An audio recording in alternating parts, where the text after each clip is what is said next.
Bonjour à tous, c'est Christophe, donc paysagiste en Haute-Savoie. Aujourd'hui, on va parler du greffage et plus spécialement comment faire les techniques de greffage classiques et celles qui fonctionnent le mieux pour que vous puissiez avoir des bases assez solides pour avoir des réussites, des taux de réussite très importants.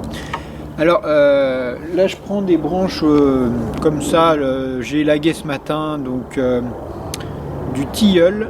Pour ceux que ça intéresse, je mets une petite photo de la vue que j'avais ce matin en haut de mon arbre. Donc c'est une vue sur le lac Léman. On a des tiges qui sont fraîches pour vous montrer. Donc sur cette tige, qu'est-ce qu'on voit? Il faut savoir qu'il y a plusieurs choses dans une tige qui est ligneuse.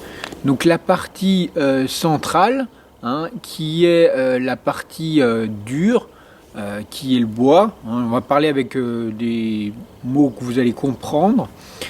Et donc ensuite, on a toutes les cernes généralement qu'on retrouve.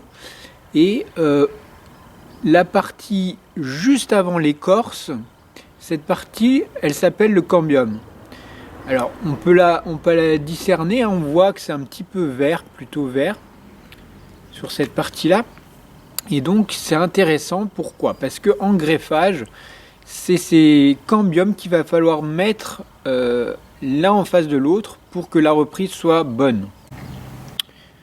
Donc ici vous retrouvez 4 greffes que je viens de réaliser dernièrement et qui sont des greffes de pommiers, de poiriers, et que vous pouvez réaliser vous-même aussi avec mes façons de faire du greffage et avec des porte-greffes naturels. Si ça vous intéresse, j'ai un lien dans la description de cette vidéo où je vous explique tout, comment vous pouvez faire du greffage de tout type de fruitier pour que ça vous coûte vraiment rien du tout.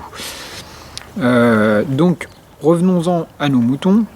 Au niveau du greffage, alors imaginons on a un greffon qui est en partie haute. Enfin, cette partie-là va être le greffon et là le porte-greffe. Vous cherchez à faire la jonction des deux. La première chose, c'est d'avoir exactement le même angle. Donc on va créer un angle de l'ordre de, on va dire 90 degrés. Et de l'autre côté, c'est pareil, on va faire en sorte que les deux cambiums se rejoignent. Là, il faut faire attention, c'est que les deux tiges doivent avoir quasiment la même épaisseur pour que les cambiums se joignent vraiment facilement. Ici, donc souvent on a une languette comme ça. Cette languette, on peut l'enlever et donc, comme ça, vous pouvez avoir une jonction vraiment idéale des deux cambiums. À ce stade-là, vous pouvez faire comme ça une simple greffe à l'anglaise. La greffe à l'anglaise, elle permet tout bêtement de faire une greffe basique sans que ça vous prenne trop la tête. Le problème, c'est qu'on ne va pas avoir une jonction idéale de suite. Le mieux, c'est d'avoir une greffe à l'anglaise compliquée qui consiste à faire une entaille à 1/3. Vous voyez, je suis à 1/3 en partie haute. Vous comptez 1/3. Vous faites une entaille de environ, je dirais, un demi-centimètre. Vous écartez légèrement et vous faites pareil sur le porte-greffe. Pareil, 1/3, et vous vous décalez un petit peu. À partir de ce moment-là, ça devient beaucoup plus simple parce que on va faire la jonction des deux. Voilà.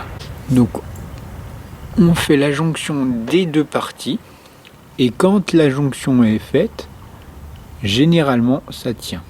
Alors il faut s'assurer que ça soit des deux côtés pareil, qu'on ait une jonction propre. Et vous voyez là, j'ai même pas besoin de le toucher, la jonction est faite.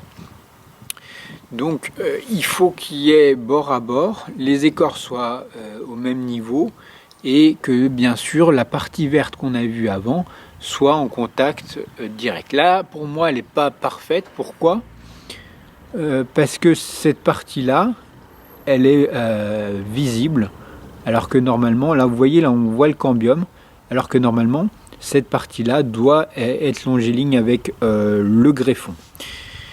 Donc après, tout ce qui concerne des yeux, etc., du type de porte-greffe, parce que bien sûr, si vous avez regardé un petit peu les porte-greffes, il y a des francs, il y a plein de porte-greffes. Et le problème, c'est que soit c'est difficile de s'en procurer, soit c'est assez cher, soit c'est jamais la bonne période et du coup il n'y a plus de porte-greffe quand vous voulez l'acheter. Là en ce moment ça va être difficile d'en trouver. Donc moi j'ai trouvé une stratégie assez simple à partir de plantes naturelles que vous retrouverez un peu dans la forêt ou dans des endroits, des espaces dont vous avez la propriété, vous pouvez faire des prélèvements. Et donc grâce à ça vous pourrez éviter d'acheter des porte-greffes pour faire vos propres greffages, sachant qu'au début vous savez tous que le greffage c'est assez complexe à mettre en place. Donc moi c'est ce que je réalise régulièrement. Vous voyez, j'ai fait quelques greffes basiques qui vont fonctionner. Donc bien sûr il y a des variétés bien spécifiques pour les pommiers, il y a des variétés bien spécifiques pour les pêchers, etc.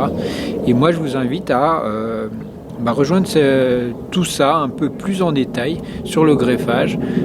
J'ai fait toute une formation qui vous détaille tout ça en long, en large, en travers, et surtout beaucoup de choses sur tout ce qui est des boutures, le bouturage de fruitiers. D'ailleurs j'en ai au pied de moi là, vous voyez, c'est un figuier que j'avais bouturé il y a quelques temps. Je vous explique une technique vraiment spécifique pour faire du bouturage. Vous voyez, elle a pris de là, en une année elle a déjà fait ça. Là on retrouve aussi des groseillas macro que j'avais bouturés, qui ont très bien pris aussi. Donc vous pourrez comme ça bouturer tout type de fruitiers, tout type de plantes même, avec les techniques que j'utilise, que je vous détaille.